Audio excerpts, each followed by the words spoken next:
ఒకసారి ఒక దంపతులు వచ్చి కెనెతీ హేగన్ గారి దగ్గరికి వచ్చి అన్నారంట, మా వాడు అస్సలు చర్చికి రావడం లేదండి, ప్రార్థన చేయండి అంటే కెనెతీ హేగన్ గారు అన్నారంట, మా వాడిని చర్చి నుంచి బయటకు పంపించాలంటే మాకు అంత కష్టం అన్నాడంట. అర్థమవుతుందా? చిన్నప్పటి నుంచి ఎలా పెంచాడంటే కెనెతీ హేగన్ గారు తన కుమారుని ఎలా పెంచాడంటే, ఎందుకు ఆయన పిల్లలు పాడైపోలేదండి, ఎందుకు ఆయన పిల్లలు లోకంలో కలవలేదు?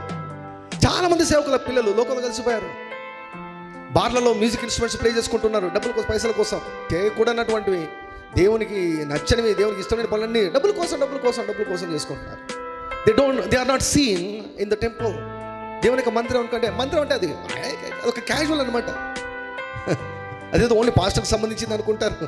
మందిరం ఉండేది పాస్టర్ కోసం కాదు, మంద కోసం. You have to teach your children love the church. కీర్తనగాడు ఏమంటాడు, యెహోవా మందిరానికి పోదామని అనుకున్నప్పుడు ఆయన హృదయం అంట కేకలు వేసిందంట, ఆనందంతో గంతులేసిందంట. అసలు ఈ కాలంలో పిల్లలకు చర్చికి పోదాం అని వేసి ముళ్ళుకర్ర తీసుకొని పొడుస్తుండాలి. We should love the church, the house of God more than our house. నేను ధైర్యంగా చెప్పగలను, నాకు నా ఇంటికంటే దేవుని మందిరమే గొప్ప. హల్లెలూయా.